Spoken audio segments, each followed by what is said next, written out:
I believe we are blessed to have this opportunity to be at the core of this movement, and I am glad that we are all here.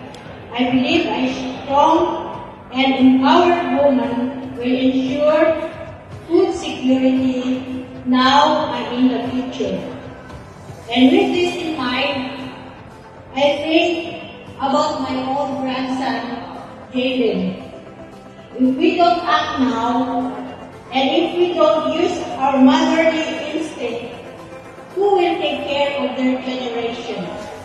I am proud that I stand here with you as a strong and empowered woman. We are not only homemakers, we are the gatekeepers to a food secure and sustainable future. On behalf of the strong and beautiful women of Kauswagan, I welcome you all to our beautiful municipality.